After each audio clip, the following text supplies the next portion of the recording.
Bueno, ahí. Acá. Bueno.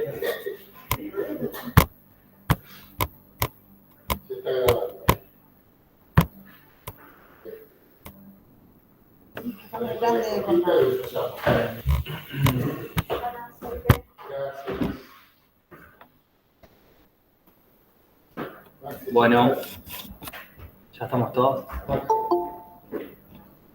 Bueno, vamos a empezar con la clase. Hola, yo soy Patricio González, soy pediatra acá de la UPA.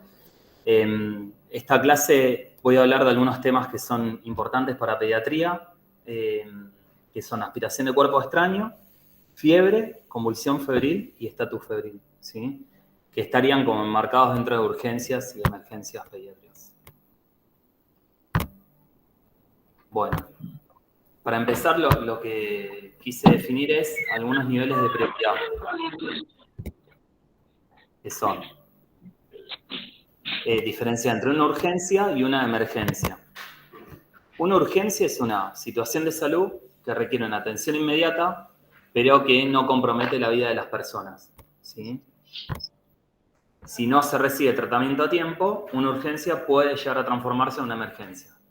Y puse dos ejemplos sencillos, que puede ser una quemadura leve, moderada, ¿sí?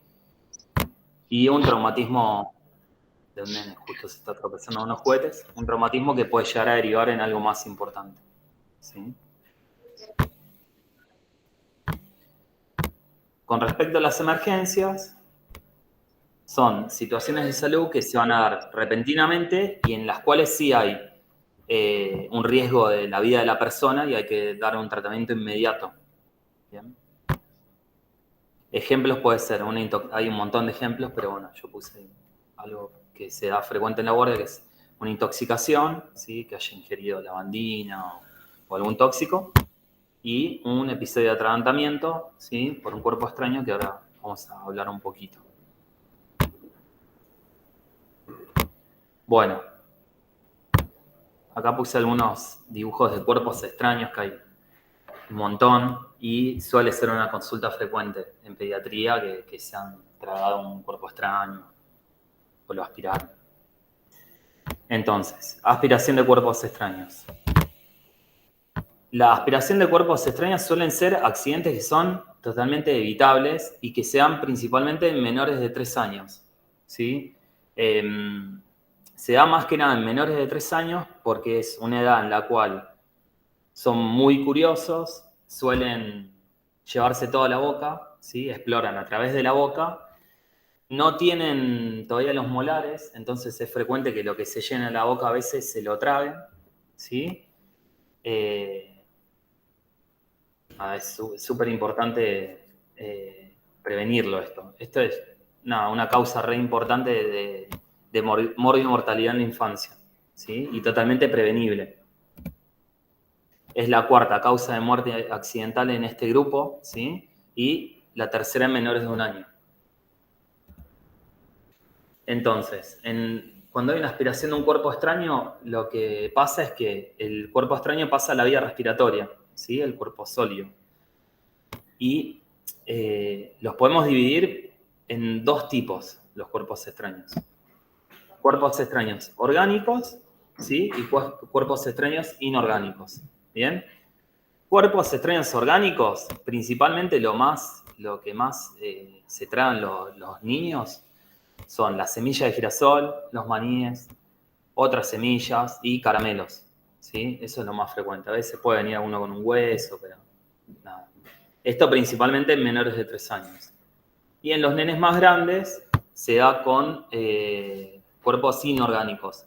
Y más que nada lo que van a ver acá, tapas de virome útiles, chinches, tornillos, bueno, lo que se imaginan, ¿sí? Acá puse una tabla. Este es un estudio que se hizo en 3 hospitales, en el Garrahan y el Gutiérrez de Capital y el Alasia de Santa Fe. Más o menos eran 300 pacientes y a lo largo de 2 años se estudiaron un montón de factores. Y bueno, lo que se descubrió es que cuando, entre muchas cosas, ¿no? La edad media de los pacientes cuando es un cuerpo extraño orgánico es 3 años, ¿sí? Fíjense. Y cuando es un cuerpo extraño inorgánicos son un poco más grandes, ¿sí? 5, 6 años, 7 años. Bien. Bueno, los cuerpos extraños vegetales tienen algunas particularidades que está bueno saberlo. La más importante es que no se ven en las placas de tórax, ¿sí? Cuando hacemos una radiografía no lo vemos, así que no es algo que nos sirva como para descartar que se lo haya tragado. Bien. En contacto con las secreciones bronquiales pueden aumentar su tamaño, ¿sí? Sobre todo las semillas sin tostar, la semillita de girasol aumenta de tamaño. Y los vegetales ricos en ácidos grasos saturados, los maníes, pueden causar en pocas horas o días una reacción inflamatoria importante en la mucosa bronquial. Bien. Según la localización del cuerpo extraño, vamos a tener distintas sintomatologías, ¿sí? Y obviamente la localización, o sea, va a depender del tamaño y de la forma del cuerpo extraño y cómo estaba el nene cuando se lo aspira, ¿sí? Algo que no dije que es importante es que también suelen ser frecuentes los accidentes con cuerpos extraños, aspiraciones, porque los nenes generalmente cuando comen están corriendo, están jugando, nunca se quedan quietos, no tienen atención, entonces eso también influye, ¿sí? Bueno, la localización más frecuente es a nivel bronquial, ¿sí? Y a nivel bronquial derecho. Más que nada porque piensen que el bronquio derecho tiene continuidad con la tráquea, ¿sí? Entonces generalmente van a caer para ese lado los cuerpos extraños, ¿sí? Además de que tiene un calibre un poquito mayor. ¿Bien? El cuadro clínico que va a dar, que no se va a dar en todos los pacientes, sino que en una minoría, va a ser tos, sibilancias, ¿sí? O silbidos, o disminución de los ruidos respiratorios cuando los ocultamos.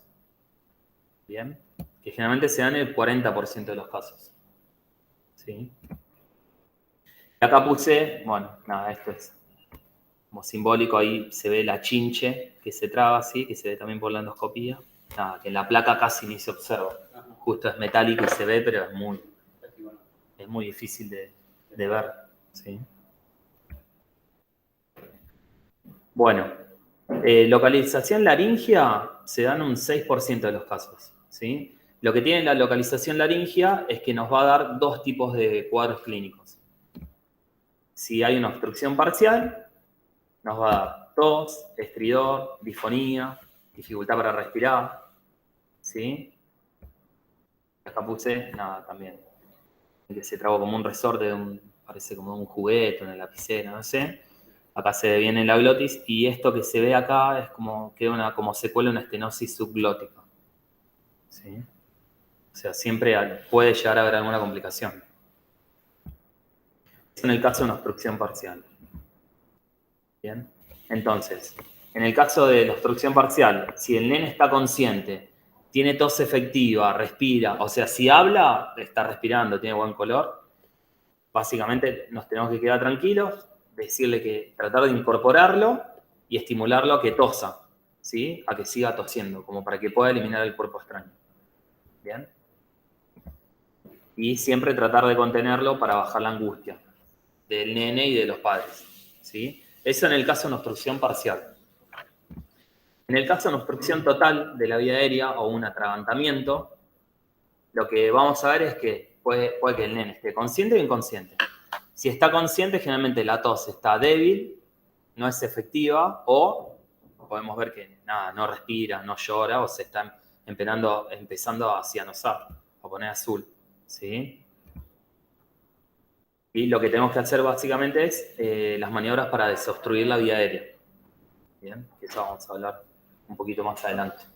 Bien. Y por último, otra de las localizaciones del cuerpo extraño, ¿sí? Puede ser a nivel de la tráquea, ¿sí? Que es en un 14% de los casos, o sea, no es frecuente. Generalmente la clínica es similar a los cuerpos extraños laringios, ¿sí? Pero no da disfonía. ¿Bien?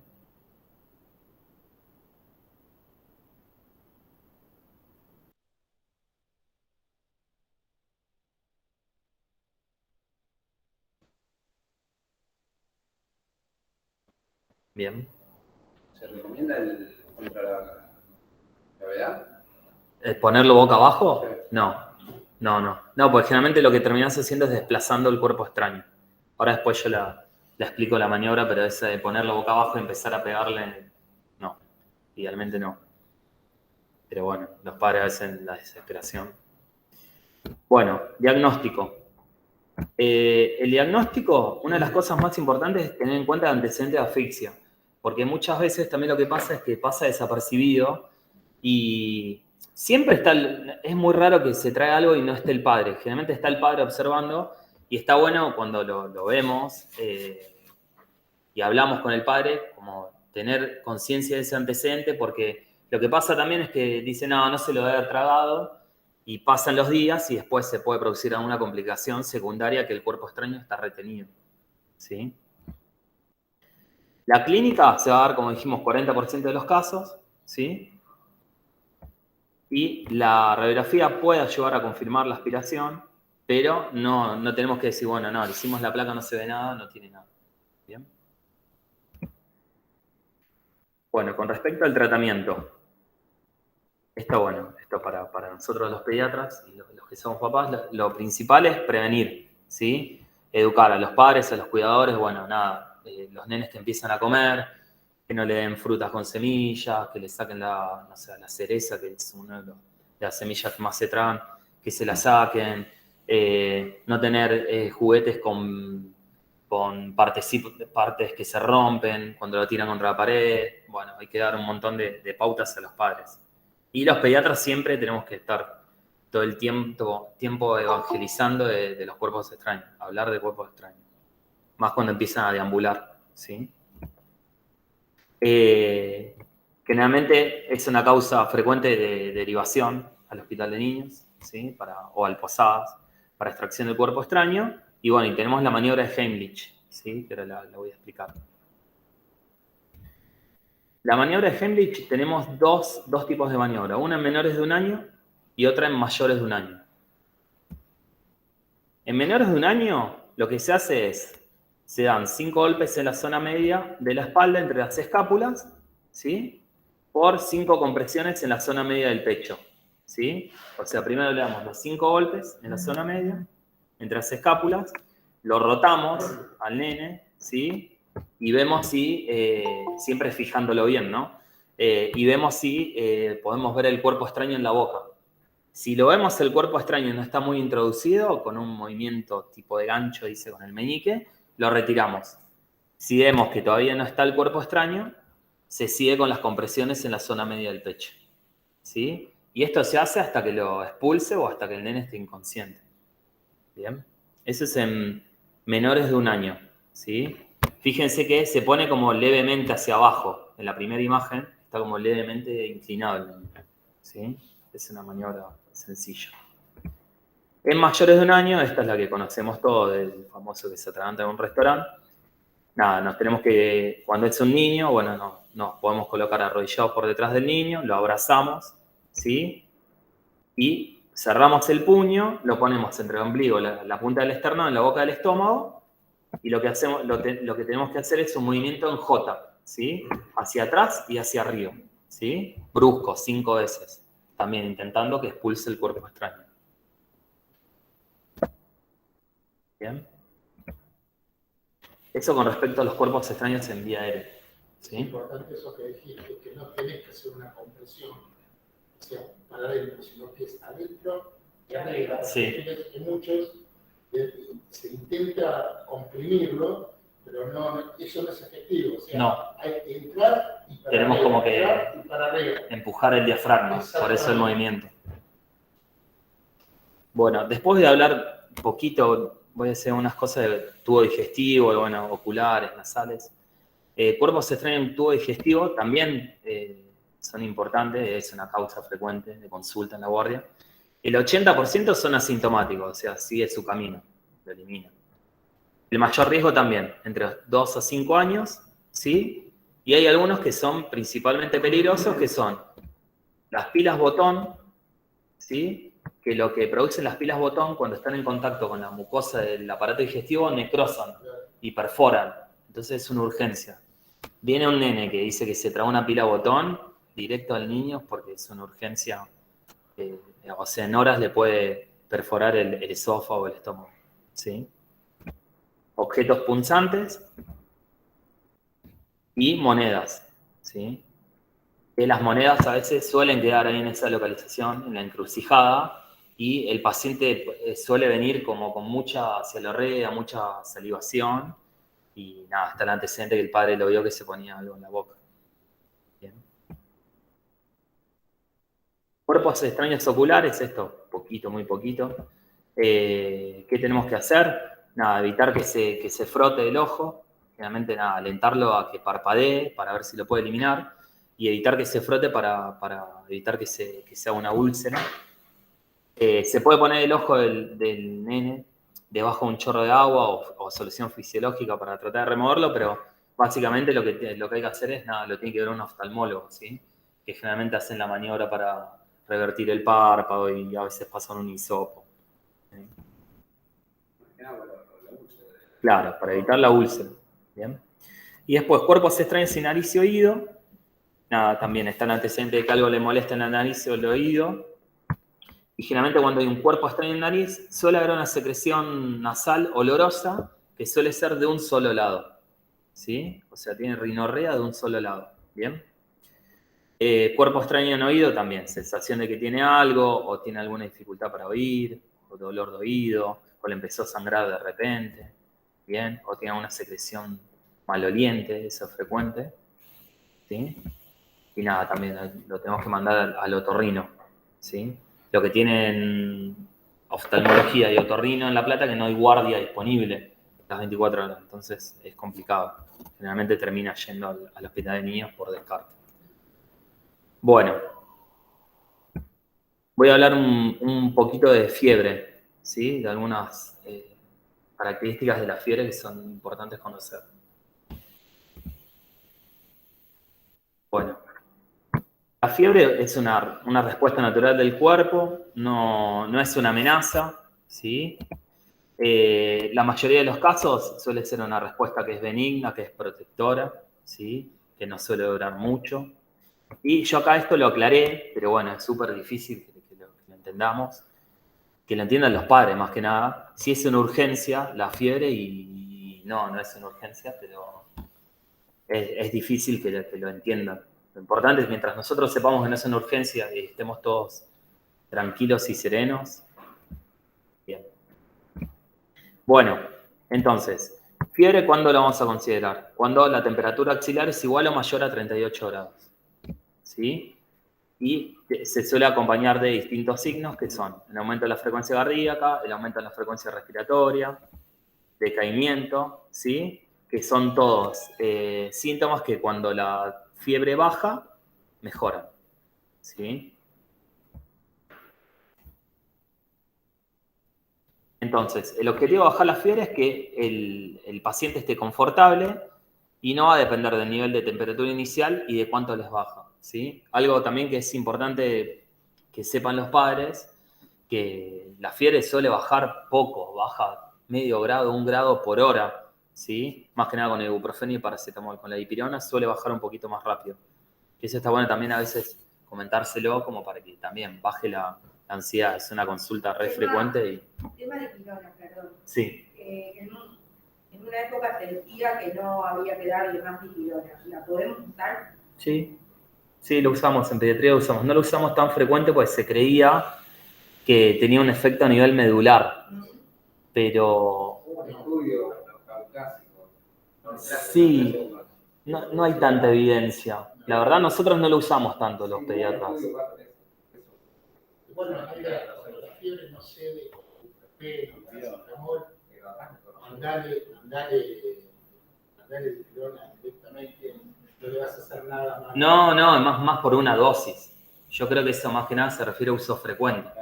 Generalmente usamos ibuprofeno o paracetamol. Sí, Pero la dipirona tiene mucho más. Últimamente eso no, dipirona no se llama. No hay evidencia, por lo menos, de los trabajos de, como dice Patricio, en una dosis o Claro. 2 dosis, no hay absolutamente nada, y por ahí a vos te urge bajarle, más que todo por los padres, que te va a ver que no baja, y bueno, dale, no le vas a hacer mal. Algo también que tenemos que decirle a los padres que es fundamental que los hidraten bien porque siempre pierden líquido, entonces está bueno que estén bien hidratados, ¿sí? Y nada, vamos a usar. Se prefiere siempre en menores de 1 año paracetamol y en mayores de 1 año ibuprofeno. Esto más que nada porque el paracetamol tiene, o sea, filtrado hepático, lo elimina el hígado y en los menores de 1 año el hígado está maduro. En cambio el ibuprofeno lo elimina el riñón, que suele ser inmaduro en menores de 1 año, ¿sí? Más que nada por eso. Si le das una dosis, 2 dosis, no pasa nada, ¿sí? El tema es si usó todo el año y es un nene que vive enfermo, y usó todo el año ibuprofeno, es nefrotóxico. Es más fácil dosificar el paracetamol. Claro, claro, por gotas por kilo. No, y también para decirle a los papás que por ahí no saben, por ahí le dan que son menor de 1 año ibuprofeno, y no tienen por qué saber cómo se elimina. Entonces, tener eso de menores de 1 año paracetamol y resulta los ibuprofeno. No quiere decir que el mayor de 1 año no le puede dar paracetamol. Sí, tal cual. Se lo podés dar igual. Y algo que no hay que hacer es alternarlo. Algunos pediatras dicen de alternar. Eso es más que nada para que se entretenga el padre o la madre y para que no rompa las bolas. Perdón que le diga así, ¿no? No muy científico. Pero no hay evidencia. Igual que los métodos físicos. Que antes... Sí, los métodos físicos también, para que se entretengan. Se usan, se pueden usar. Ayuda. Que vos decías que lo alternaban. Por ahí lo que decían era que si antes de las 6 horas y volvía a levantar Claro. fiebre, en vez de darle paracetamol otra vez, se lo alternaba Con ibuprofeno. Pero, bueno. Sí, no tiene evidencia. No lo digo por vos, Juli. No, a vos te lo dijo un pediatra. Sí, pero es que lo hacíamos así en la guardia del hospital de niños. Claro. Igual se peleaba Claro. la medicina general con pediatría en el invierno por eso. Se llama de los métodos químicos, de los Métodos físicos. y los fármacos. ¿O no? Mm. Bueno, Sí, tal cual. nosotros allá en el hospital de niños, que estoy hablando hace, no sé, 9 años atrás, los medicábamos así, pero por indicación médica, y se los alternábamos. Claro. Pero si buscas estudios, Juli, no hay evidencia, nada. Ellos no que tienen los métodos físicos. Sí, bajar la temperatura del cuerpo de los chicos, de los óptimos, te está generando quirógenos endógenos que te están haciendo que te aumente la temperatura. Entonces vos, con el método físico de bajar la temperatura en un momento. Claro, es un ratito. No está mal tampoco decírselo a los padres, pues va a ayudar a que baje también la ansiedad. Hay cosas que se las decís para que estén más tranquilos. Bueno. Bien. Bueno, ya entrado en fiebre vamos a hablar un poquito de convulsiones febriles. ¿Sí? Entonces, convulsiones. ¿Qué es una convulsión? Una convulsión es un episodio transitorio, involuntario, en el cual hay alteración de la conciencia, del comportamiento, de la actividad motora, sensitiva o autonómica por alguna descarga excesiva de algún grupo de neuronas, ¿sí? Excesiva y anormal, ¿sí? Y es el trastorno convulsivo más frecuente en la edad pediátrica, ¿bien? Súper frecuente. Algunas características generales de las convulsiones febriles. Suelen ser benignas, por lo cual no tienen riesgo ni de epilepsia, ni de alguna secuela, algún deterioro neurológico, ¿sí? Generalmente se producen entre los 6 meses y los 5 años, con un pico a los 18 meses, ¿sí? Algunos autores dicen entre los 3 meses y los 5 años, por eso está medio discutido, ¿sí? Y suceden independientemente del nivel de temperatura, que eso también, los padres a veces consultan a la guardia, tiene 40 grados, están re asustados porque tienen miedo que va a convulsionar, y generalmente la convulsión se da al inicio del pico febril, o sea, no es que llegó a 40 y convulsivo, ¿sí? Se empezó a levantar y ahí empezó convulsión. Bien. Con respecto a la etiología, a la fisiopatología, lo que hay son 3 factores principales. Hay un cerebro que está inmaduro, ¿sí? Que ante una noxa, un daño, que es la fiebre, con cierta predisposición genética convulsiva, ¿sí? Y la predisposición genética va a estar dada, pues generalmente cuando hablamos con los padres, algún primo, algún hermano, alguien convulsivo. Generalmente, a veces no hay antecedentes. Es lo más frecuente. las podemos clasificar a las convulsiones febriles en simples y complejas, ¿sí? Las simples generalmente es la típica que viene, ¿sí? Por guardia. Es una convulsión tónico-clónica generalizada, que suele durar menos de 15 minutos, generalmente dura 5 minutos y llega el paciente posictal, acá ya llega dormido, ¿sí? Generalmente es única en 24 horas y no suele haber ninguna anormalidad neurológica posterior al ataque, a la convulsión. ¿Bien? En el caso de la convulsión febril compleja, sí, suelen ser prolongadas, más de 15 minutos, o recurrentes, ¿sí? Que haga una o dos o más en un día, ¿sí? O que tenga algún signo de foco, ¿sí? Y a veces pueden tener alguna normalidad posterior al ataque. ¿Bien? Entonces, con respecto a la clínica, lo más frecuente entonces es que sea tónico-clónica generalizada, ¿sí? También puede simular como un síncope, ¿sí? Como un desmayo, ¿sí? O una hipotonía. Puede asociarse vómitos, relajación de esfínteres, ¿sí? Y es característico que generalmente termina en un periodo que está con mucho sueño, muy cansado el nene y no lo puede despertar, ¿sí? Un periodo de letargia. ¿Bien? Y la duración media más o menos es menos de 5 minutos, 3, 4 minutos. ¿Bien? Con respecto a estudios complementarios, esto también es súper controversial. Más que nada nosotros, pues si es una convulsión que está en niños, entra y le hacen todo. Pero acá es siempre la discusión que hacemos nosotros, si lo derivamos y con qué estudio lo derivamos, si le tenemos que hacer algo para derivarlo. Entonces, laboratorio, o sea, hemograma, glucemia, solamente lo vamos a hacer para evaluar la causa de la fiebre, ¿sí? Si fue compleja, si fue una convulsión compleja, o si estamos en presencia de un estatus convulsivo, que ahora en un rato vamos a hablar, ¿sí? Y es importante porque a veces, por la convulsión, puede haber aumento de glóbulos blancos, puede haber leucocitosis, puede haber hiperglucemia y puede haber acidosis. No querían decir que esté cursando una infección o un cuadro grave, ¿sí? Entonces es medio discutible hacerle el laboratorio. Generalmente lo que se recomienda es en el primer episodio no hacer laboratorios. Sí se puede hacer una glucemia o algo básico. Punción lumbar, generalmente en menores de 6 meses o de acuerdo a la clínica, si sospechamos una infección del sistema nervioso central, si tenemos alguna sospecha puntual, se puede hacer, ¿sí? Pero no es lo más frecuente.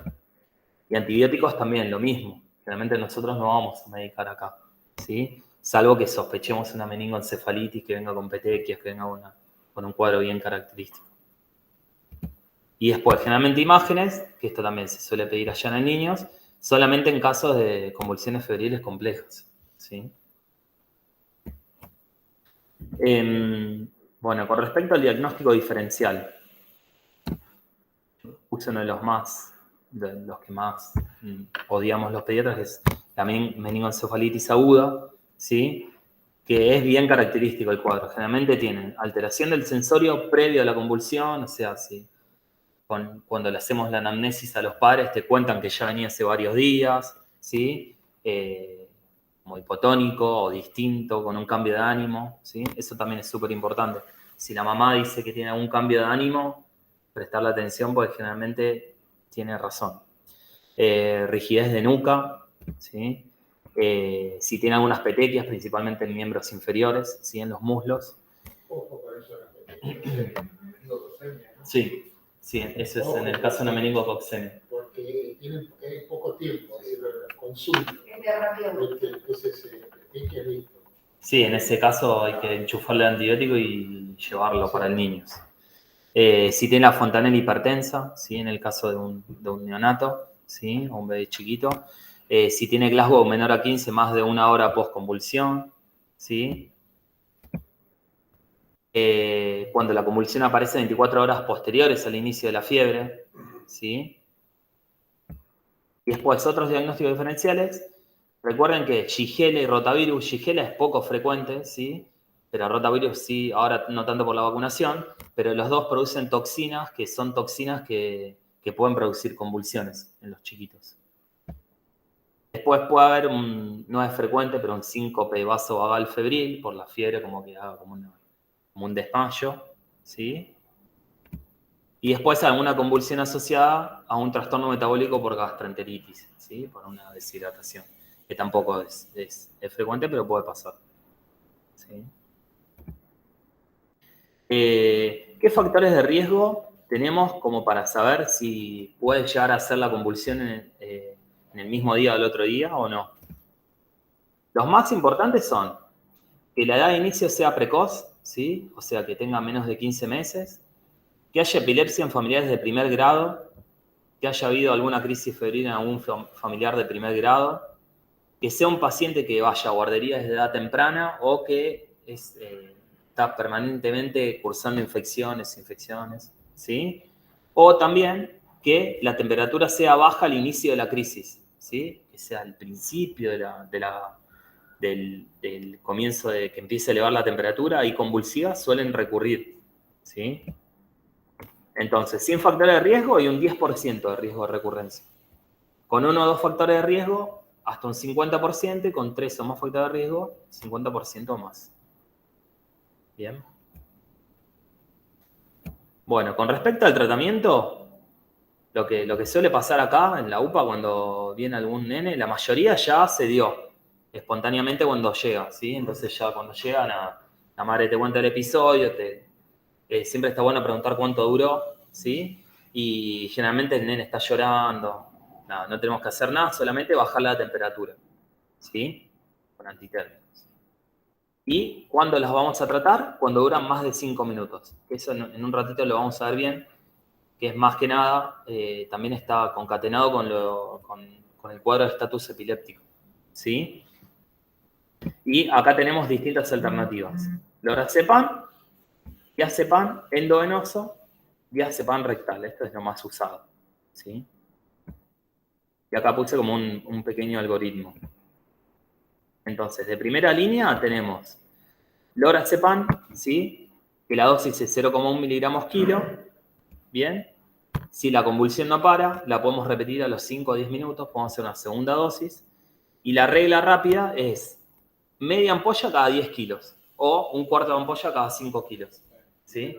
Generalmente los pacientes que vienen acá pesan 8 o 10 kilos. Media ampolla cada 10 kilos. Igual que el diazepam. Los dos tienen la misma dosis. ¿Sí? Entonces, diazepam 0,05 miligramos kilo. ¿Sí? Y si no, también el diazepam es 0,1 mililitros por kilo sin diluir. Agarramos la ampolla, aspiramos directamente. ¿Bien? Puedo decir una cosa. Sí. Ojo, cuando usamos diazepam para igual los adultos, si lo damos endovenoso, fácil. Podemos hacer un paro respiratorio. Sí, la depresión respiratoria. Entonces, usemos lorazepam, si lo queremos hacer con la endovenosa, o usemos diazepam, el Diactal que nosotros tenemos colgado ahí, creo que tiene 5 gramos. Sí, 5 miligramos. 5 miligramos. Con eso alcanza para un chico de 10 kilos más o menos, pueden usarlo. Interrectales. Sí, intrarrectal. Es diferente. Sí. Yo no usaría diazepam. Puedo usar lorazepam o el diazepam rectal, uso eso. Yo dejaría el diazepam endovenoso de último, inclusive para los adultos. Y si lo usan, lento. Bien. Yo acá igual puse, Pablito, de diazepam intrarrectal. Pero sin diluir. Sí, lo podés usar como quieras. ¿Por qué? Si vos lo diluís, tenés más control en cómo lo estás pasando. Si vos agarrás y no lo diluís... Vos si en bolo no. Vos claro, usarlo lento. Nosotros en enero diluíamos 1 mililitro en 10 de sitio. Claro. 1 en 10, así es. Lo que pasa es que al tener vos más volumen, necesariamente vas a tardar más en pasar. Sí. En cambio, si vos lo tenés en poquito volumen, capaz que viste, lo pasaste y después tenés un problema. Bueno, el diazepam intrarrectal o el Diactal, sí que tenemos acá. La absorción por vía rectal es súper rápida, ¿sí? Se pueden, yo lo busqué, dosis máxima 2 ampollas, pero bueno, también con precaución. Y lo que decía es que lo ideal ideal es administrarlo en mayores de 2 años, ¿sí? Porque la vida media en menores de un mes es entre 50 y 95 horas. Y de 40 50 horas en mayores de un mes y menores de 2 años. Pero obviamente siempre es ante las circunstancias. Si no encontramos vía, se pasa el SPA interrectal, listo. O se ¿Sí? puede pasar inclusive un poquito menos. O se pasa menos. Esa dosis para Claro. que un plancito. Claro. Listo. Bien. Con respecto a los controles posteriores, ¿sí? Si se deriva o no al paciente. Consulta. Sí. ¿Por qué está como primera opción el oxígeno? Por lo general, las convulsiones febriles se den con oxígeno. Si no se den con oxígeno, dentro de los 5 minutos ahí recién se ponen, por lo que tengo entendido, ¿no? Es verdad, sí, no lo puse el oxígeno y es verdad, Más sí. que nada, después, no se dice la medicación, digamos, el arzepam, el arzepam. Acá, Lo que pasa es que nosotros por ahí lo hacemos automático, llega y ponemos Claro. oxígeno como algo. Que no, o sea, porque. No, porque por lo general cuando uno ¿viste? Hace la droga, el oxígeno es un fármaco, por lo general siempre se dice oxígeno más para el cerebro y si se debe, por lo general las confusiones febriles siempre se deben y no necesitan de medicación. claro, generalmente no necesitan. Lo que pasa es que nosotros la medicación esta no la usamos para las convulsiones febriles. Las convulsiones febriles se dan solas, pero el pongas oxígeno se dan. Entonces, lo que vos decís está bien en cuanto al oxígeno y a poner el oxígeno. Pero esta medicación está dada para las convulsiones que son complicadas, que es lo que Claro, lo del estatus. lo del estatus. Generalmente es cuando nosotros vemos un chico, por eso te digo, la convulsión febril no es una urgencia médica, no lo es. La convulsión se ve sola y generalmente cuando lo traen viene ya el chico. Sí, ya no convulsionando, posictal. Las drogas estas por ahí, o sea, no las usamos para la convulsión febril, la acotación casella es verdad, es cierto, el oxígeno, pero nosotros a todos los bebés que vienen. Sí, le ponemos oxígeno, es verdad. Es como que es algo. Sí, ese es un reflejo, es verdad. No. O sea, yo primero, ¿viste? Sí, tal cual. No, perfecto. Igual nadie lo había dicho, así que. Sí, no, muy bien. Punto. Bueno, entonces, con respecto a los controles posteriores, si se deriva o no al paciente. Estas son unas recomendaciones españolas, ¿sí? Que dice que en el primer episodio, cuando tiene menos de 18 meses, lo ideal es una observación, o sea, que quede 24 horas internado. Si tiene más de 18 meses, nada, educación a la familia y no es necesario que quede internado. Nosotros generalmente el concepto que tenemos es primer episodio de convulsión febril, simple, no lo dejamos internado, no lo derivamos, pero bueno, puede pasar que justo no esté el pediatra y que se derive al hospital de niños, ¿sí? Si es una crisis febril compleja, sí, se recomienda observación, ¿sí? O si es una primera crisis febril y no sabemos bien cómo fue, ¿sí? A la anamnesis, ¿sí? La madre no se va a explicar. Bien. Entonces, considerar derivación, sí. Obviamente, si tiene una patología neurológica previa, lo vamos a derivar. Si es un estatus febril o si es una crisis focal. Si está la edad fuera del rango habitual, o sea, es un menor de 3 meses o es un mayor de 6 años, ¿sí? O si pensamos que tiene alguna característica que sale fuera de lo habitual y que necesite una evaluación por un neurólogo, ¿sí? En todos esos casos lo vamos a derivar. Bien. Con respecto al tratamiento domiciliario, como esto más que nada para padres o para vecinos, si queremos transmitírselo, ¿qué no hay que hacer ante un episodio de convulsión en casa o en la calle? Bloquear los movimientos de la persona e introducir objetos en la boca, ¿sí? Eso es lo más típico, le meten el cinturón en la boca o lo empiezan a forcejear. Lo ideal es, activar el sistema de emergencias, ¿sí? Proteger la cabeza, ponerle algún buzo o algo para que no, porque generalmente golpean la cabeza. Es importante avisarle a los padres que controlen cuánto duró la convulsión, porque no va a ser lo mismo si duró 3 minutos, si duró 15, ¿sí? Y esto está bueno, colocar al paciente en una posición lateral de seguridad, ¿sí? Cuando termine el episodio. Acá yo la explico con un dibujito, está re bueno. Entonces, toda vez que una víctima inconsciente se recupera en forma espontánea o le hacemos primeros auxilios, ¿sí? la tenemos que colocar en una posición adecuada que evite que la vía aérea se obstruya, ¿sí? Y se aspire, secreciones, sangre, lo que sea. ¿Bien?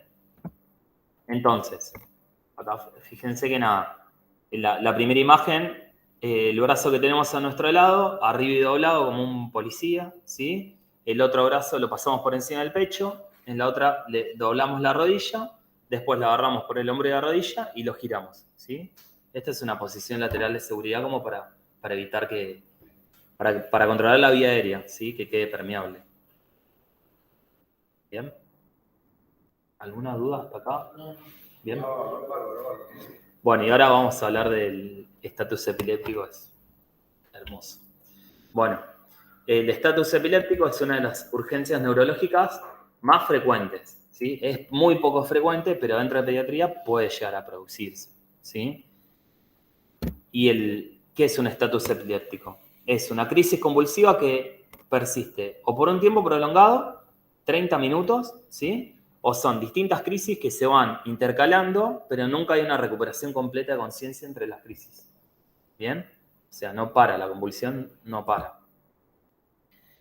Con respecto a la epidemiología y la etiología, fíjense que son entre 17 y 23 episodios cada 100.000 personas por año. Y lo más frecuente es en el primer año de vida. ¿Sí? El estatus epiléptico febril es la etiología más común,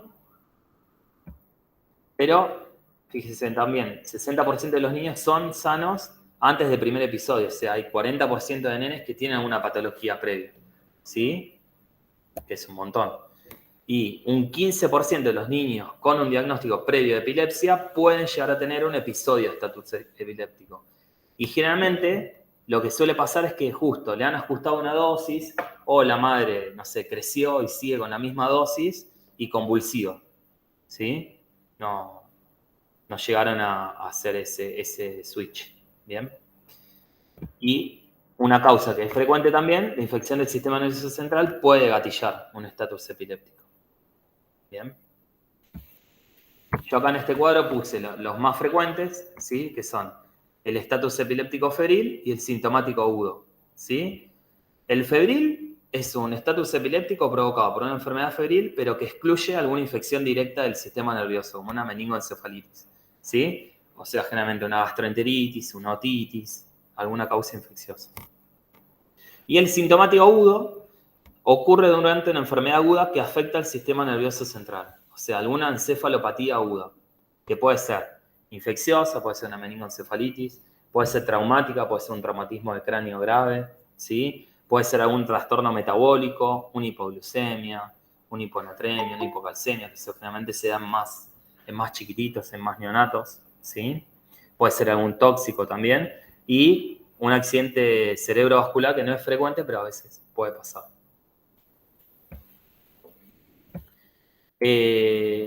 Bueno, esto es importante. Con respecto a la fisiopatología, lo que pasa en el estatus epiléptico es que hay un fallo en los mecanismos responsables de que la convulsión termine, ¿sí? O en el inicio de los mecanismos que conducen a que la convulsión sea anormalmente prolongada, ¿sí? Después del punto de tiempo T1. Ahora hay un esquema que se termina de entender esto. Entonces, en general, el punto de tiempo T1 es el momento en el que el tratamiento debe iniciarse, ¿sí? Que son a los 5 minutos, como habíamos dicho antes, para las convulsiones generalizadas tónico-clónicas y a los 10 minutos para convulsiones focales. Con o sin deterioro de conciencia, eso no importa, ¿sí? Entonces, si miramos este esquema, ¿sí? Van a ver que entre los 0 y los 5 minutos, generalmente hay una posibilidad de que se dé espontáneamente, ¿sí? Pero a partir de que la convulsión llega a este T1, lo más probable es que continúe. Entonces acá es súper importante empezar el tratamiento. O sea, una tónico-clónica generalizada a los 5 minutos y una focal a los 10 minutos. ¿Por qué también? Porque a partir del T2, que son 30 minutos, empieza a haber daño neuronal y secuelas neurológicas y además cada vez es más difícil revertir el estatus, ¿sí? O sea, el concepto principal es que a los 5 minutos cualquier convulsión que no pare se le pasa diazepam, ¿sí? O el medicamento que tengamos. Después, etapas. Tiene distintas etapas el estatus epiléptico, ¿sí? Una etapa precoz, que generalmente dura 5 o 10 minutos. Una etapa ya está establecido, 10 a 30 minutos. Y fíjense que a partir de los 30 minutos ya empieza a ser refractario, ¿sí? Y ya 60 minutos es un estatus maligno que ya, bueno, tiene que ir a terapia y es grave, ¿sí? Bien. Bueno, acá puse un esquema, voy a tratar de que se entienda por qué se produce el estatus epiléptico, ¿sí? Y hay dos posibles mecanismos por los cuales que se produce, ¿sí? Uno es que haya, o sea, lo que hay es un desequilibrio entre la excitación y la inhibición, ¿sí? Entonces puede haber un exceso de excitación que va a estar dado por los receptores NMDA, no sé si se ve ahí en el dibujito, que es por el glutamato, ¿sí? Estos receptores están activándose por larga duración o rápidamente, ¿sí? Continuamente se activan. Y también que haya un déficit en la inhibición neuronal, ¿sí? En los receptores GABA, ¿sí? Que estos receptores son importantes porque fíjense que acá tiene un receptor para las benzodiazepinas. ¿Bien? Esto lo que puede pasar es que sean disfuncionales, o sea, que no anden, que no inhiban, o que haya alguna patología que no los esté dejando funcionar bien. Alguna patología en el sistema nervioso central, ¿sí? ¿Bien? ¿Se entendió? Entonces, que haya un exceso de excitación o un déficit en la inhibición, ¿sí? Entonces, en la fase aguda, el estatus epiléptico es sensible a los agonistas GABA, ¿sí? Como las benzodiazepinas. ¿Bien? O sea, acá vamos a ver el receptor GABA, y la benzodiazepina va a actuar a ese nivel. ¿Bien? ¿Qué pasa? Después de 5 minutos del inicio del estatus epiléptico, lo que empieza a pasar es que empiezan a bajar tanto en número como en función los receptores GABA, ¿sí? Y se empiezan a incrementar la expresión de los receptores de glutamato, o sea, empieza a aumentar la excitación. Baja la inhibición y empieza a aumentar la excitación, ¿sí? Y esto explica que haya cierta resistencia a las benzodiazepinas a medida que se va prolongando el estatus, ¿sí? Entonces, ¿qué va a implicar esto? Así como importante. Que el tratamiento lo tenemos que hacer rápido, eficazmente posible, ¿sí? Lo más rápido que podamos. Y, entonces, como dijimos, la actividad convulsiva va a provocar una pérdida progresiva de los receptores GABA, ¿sí? Entonces, siempre está bueno considerar, tener en cuenta de que se le puede adicionar algún otro fármaco que actúe por un mecanismo de acción diferente, para que no se agote el mecanismo de acción de la benzodiazepina. ¿Bien? Acá puse, esto es muy esquemático, los cambios fisiopatológicos que se producen, ¿sí? Más que nada para que vean que en los primeros 30 minutos funcionan todos los mecanismos compensadores, ¿sí? Hay aumento del flujo sanguíneo cerebral, aumenta el requerimiento de oxígeno, hay una hiperglucemia compensadora, aumenta el gasto cardíaco, pero a partir de los 30 minutos empiezan a fallar y empieza a deteriorarse el paciente, ¿sí? Fracasa la autorregulación del flujo sanguíneo, puede haber edema cerebral, o sea, se empieza a poner feo el paciente, ¿sí? Entonces, el diagnóstico vamos a tener distintos objetivos, ¿sí? Primordial, mantener las funciones vitales, ¿sí? Finalizar la crisis, tanto clínica como eléctrica, ¿sí? Y diagnosticar y tratar inicialmente algunas causas que son potencialmente mortales, ¿sí? Evitar recurrencias y minimizar complicaciones derivadas del tratamiento. ¿Bien? Esto, causas subyacentes, lo puse como para que lo sepamos, pero generalmente esto se hace en el hospital de derivación. Nosotros como vamos a hacer un tratamiento muy inicial. Entonces, como medidas generales, siempre el ABC, ¿sí? Vía aérea permeable, decúbito lateral, se puede colocar una sonda nasogástrica para evitar que se broncoaspire, aspirar las secreciones. Siempre es importante valorar o no la necesidad de intubación endotraqueal, ¿sí? Que en la clase que viene vamos a hablar un poco. Después, con respecto a la ventilación, ¿sí? Obviamente siempre saturación continua del paciente y oxígeno al 100%. Y con respecto a la circulación, monitoreo de frecuencia cardíaca y TA, y lo vamos a tratar como si fuese un paciente chocado, ¿sí? Entonces, siempre la idea es que tenga vías endovenosas, preferiblemente 2 vías, ¿sí? Yo esto lo puse más que nada, es medio anecdótico, pero bueno, puede pasar. Finalmente se da más en bebés chiquititos, corrección de anomalías metabólicas, ¿sí? Que, bueno, siempre hay que tratar de buscarla, claro, buscar la hipoglucemia, ¿sí? Puede ser una causa frecuente también de convulsión, ¿sí? No de estatus epiléptico, sino de convulsión. Y la regla rápida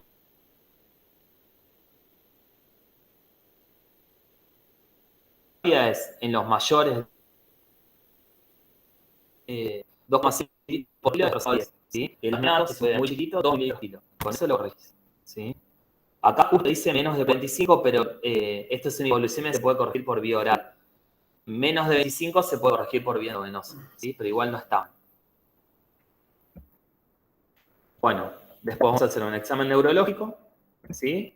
Prestando atenciones hacia las pupilas, a la escala de Glasgow, a alteraciones de foco, ¿sí? Algún signo de foco, si tiene una postura normal, si tiene signos meningios, ¿sí? Si tiene la fontanela bombada, hipertensa, ¿sí? La existencia de un signo de foco neurológico o un retraso importante en recuperar el nivel de conciencia nos va a hacer valorar, bueno, esto más que nada en hospital de derivación, hacerle una prueba de imagen, ¿bien? Y acá puse la escala de Glasgow pediátrica, que es la modificada, ¿sí? Que, bueno, nada, evalúa respuesta, apertura ocular, motora y verbal, ¿sí? Pero van a ver que en menores de 1 año, nada, es distinta, ¿sí? Es, nada, espontánea, la apertura ocular espontánea, el grito, el dolor, ¿sí? Es similar. Bueno. Algo que es súper importante en el caso de que ingrese un estatus epiléptico, obviamente tratar de actuar ordenadamente, ¿sí? Y una reevaluación constante. Todo el tiempo hay que tratar de estar reevaluando al paciente, ¿sí? Revalorar la vía aérea, ¿sí? Respiración, circulación, los signos vitales. Siempre es importante después de cada dosis del anticonvulsivante ver cómo está el paciente, ¿sí? Tener en cuenta los efectos adversos que vamos a hablar de la medicación. A 5 minutos mientras vayan continuando las convulsiones, ¿sí? Cada 15 minutos si se dio la convulsión, ¿sí? Y hasta que se recupere el nivel de conciencia. Bueno, con respecto al tratamiento farmacológico, las medicaciones de primera línea son las benzodiazepinas, ¿sí? Diazepam, nombra mucho el midazolam, porque en otros lados lo usan más que nada oral o intranasal, ¿sí? Y son de primera elección porque su administración es fácil y tienen una rapidez de acción, ¿sí? Pero guarda, porque tienen corta duración las benzodiazepinas, ¿sí? Sobre todo el midazolam. Pero se puede usar el midazolam en chicos, no hay problema. Usarlo, lo va a quitar, lo dormís, pero hay que ver, porque justamente si nosotros tenemos, vuelvo a repetir, no estamos hablando de una compulsión febril típica, eso no. Pero cuanto más tardemos nosotros en parar la convulsión, o sea, a los 5 minutos empezamos con el tratamiento, ¿ven? Que son 15 minutos, 20 minutos, y no pasa nada, pueden usar tranquilamente. Dormirlo y ver qué es lo que pasa, capaz de que se despierta, porque aparte como tiene un metabolismo y una depuración muy rápida en la zona, lo mismo que en un adulto, chicos, en un adulto lo mismo, ustedes usan midazolam, no anda, usan midazolam, no hay ningún problema, lo duermen. El chico obviamente una dosis mucho menor, pero se puede usar tranquilamente. Hay muchos trabajos que están usando. Es lo mismo que, por ejemplo... Pero ahora que tenía el sistema respiratorio, hay pacientes que se deprimen enseguida porque tienen una. Sí, pero lo que pasa es que vos... No, el miedo lo que hace también es el hipotensor. Claro. En los adultos también, pero y hay muchos trabajos que se hicieron en el Garrahan también, porque yo trabajo en la Dirección de Emergencia Sanitaria de la Nación, me mandaron 20.000 veces, y ellos usan midazolam. en el acto. Por eso le digo, y es lo mismo que me decía uno de la... Nosotros estamos acostumbrados los chicos a no usar morfina, o los chicos, y se usa. Y todos dicen, no, vamos a hacer la heroína, usamos esto, le tenemos miedo porque no sabemos usarla muchas veces. Pero yo no digo que viene un chico acá y hay que mandarle midazolam, pero ¿qué pasa si sigue? Y en 30 minutos el tipo sigue. Bueno. Es que en realidad la de datos conductivos, o sea, yo hace menos de un mes la de datos conductivos, no sé. No. Tenía ataculio paralizante de purario, de midazolam puro. Sí. No pasa, no. Cede. Por eso no tampoco... Que está ventilada, está Sí, conectada es desesperante. ¿Y a los chicos no se les hace cargas de fenitonina o fenitonina? Sí. ¿Se les hace cargas? Sí, se hace cargas. Sí, ahora lo voy a hablar. Es más o menos igual que en el adulto. Sí, es parecido a la dosis. Muy parecido. Sí. Bueno, el principal efecto secundario de las benzodiazepinas, como dijimos recién, depresión respiratoria y generalmente relacionado al número de dosis.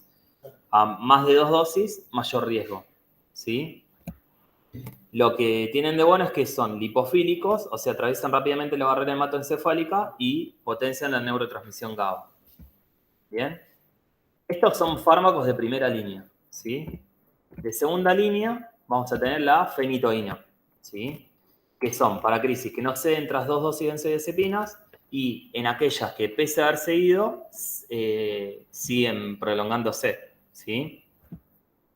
El efecto máximo es a los 15 minutos y la dosis inicial, o sea, la carga es 20 miligramos kilo.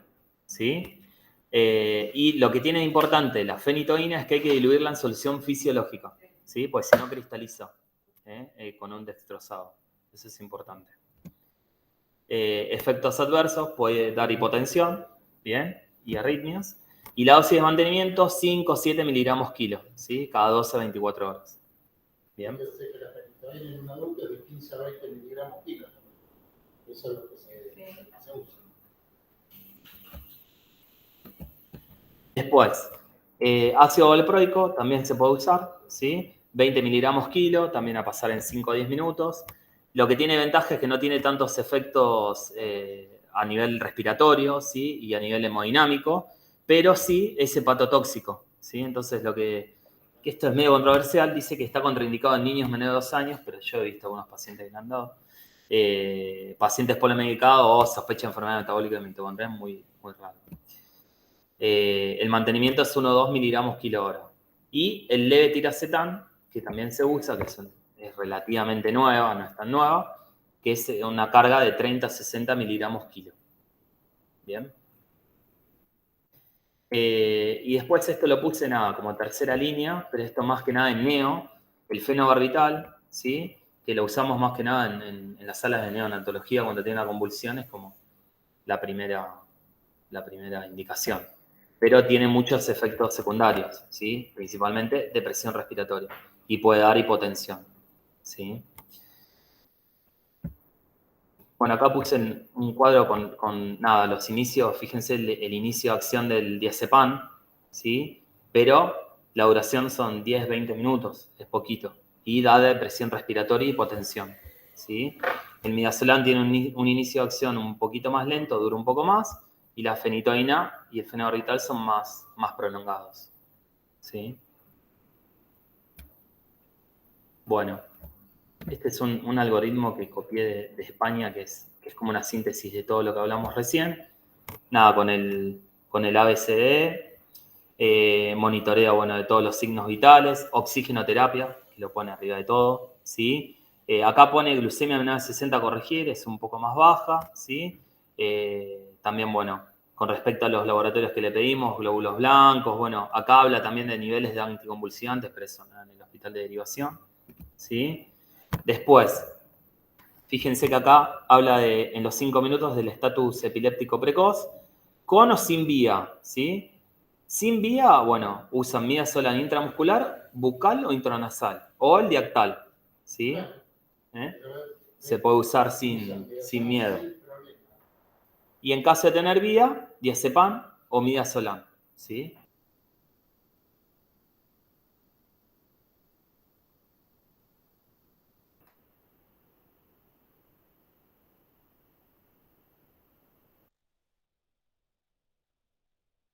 recién, ácido valproico o fenitoína. ¿Sí? Y después, bueno, en el caso de un estatus epiléptico refractario, a partir de los 30, 60 minutos, va directo a UCIT. ¿Sí? Es un paciente, un caño. Bueno, con respecto al pronóstico, lo que tiene de malo el estatus epiléptico es que generalmente se dan en niños muy pequeños y en el primer año de vida, que es cuando está en desarrollo del cerebro. Entonces, generalmente es muy frecuente que queden secuelares. Son pacientes que quedan con deterioro neurológico, ¿sí? Y tiene una tasa de mortalidad más o menos del 3%, ¿sí? Las secuelas neurológicas incluyen epilepsia secundaria, trastornos de conducta, deterioro cognitivo o algún déficit neurológico focal, ¿sí? Bueno, nada más.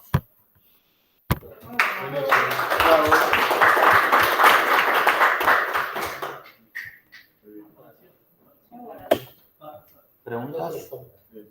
Entonces, como colorario, viene un nene que tiene una convulsión. Si es febril, listo, esperamos que pase, tranquilo, le ponemos el oxígeno como hacemos siempre y esperamos que pase. Y si no, ¿qué fármaco usamos? ¿Cómo los usamos? Diazepam, puede ser endovenoso o rectal. Ojo con el endovenoso, Tiene que ser lento. Si tenemos LORA, Lora, el diastal, si no le encontramos la vía. Y si que no, si es chiquito le podemos poner la mitad o un poquito menos del dispositorio. claro, recuerden que es para un chico de 10 kilos entero. ¿No? Y mientras se está haciendo llamando para que se haga la derivación, se fijan, y si sigue prolongándose, mándele en midazolam, sin problema y sin miedo, ¿no? Duerman un cachito y rápido al hospital de niños. Por eso tenemos que ver qué es lo que podemos hacer nosotros con lo que tenemos acá. Nosotros acá no tenemos pediatra 24 horas, ni tenemos una neo, ni tenemos nada. Acá te puede venir un nene como me vino a mí de 7 días en un paro cardiorrespiratorio. Y justo vine un viernes a reemplazar a alguien y me trataron de correr regalito. Decir que, bueno, chicos, zafó. Pero entonces tenemos que tener en claro qué hacemos nosotros con lo que tenemos acá, qué es lo que podemos hacer. Entonces, eso, de toda la clase, que para ti se dio que está perfecta, bárbara, tenemos que entender eso. ¿Qué tenemos que hacer nosotros? Primero, no asustarnos, tranquilizar a los padres cuando son crisis por fiebre, porque nosotros lo vamos, eso solo va a pasar, le ponemos el oxígeno, lo tranquilizamos, pero si nosotros vemos que esto es una complicada, que es una convulsión complicada, que el chico tiene antecedentes, o hablamos con los padres que el chico está medicado, automáticamente ya para la derivación no esperamos nada, pero lo empezamos a medicar. Porque es muy importante el inicio de la medicación. Si nosotros lo prolongamos en el tiempo, entre qué vamos a hacer, le hacemos esto, le hacemos el otro, por ahí pasaron 25 minutos y cuanto más tiempo pasa, y aparte va a ser menos efecto las drogas. Por eso te decía, porque fíjense que casi todas las drogas que nosotros usamos, el midazolam, el lorazepam, son benzodiazepinas que actúan sobre el GABA. ¿Sí? Y lo que pasaba, como decía Patricia, es que ese receptor se va agotando. Y entonces, si nosotros tardamos mucho tiempo en pasarle la droga, lo que vamos a tener es que la droga cada vez va a tener menos efecto. Entonces, no tener miedo, empezar a pasar la droga y rápidamente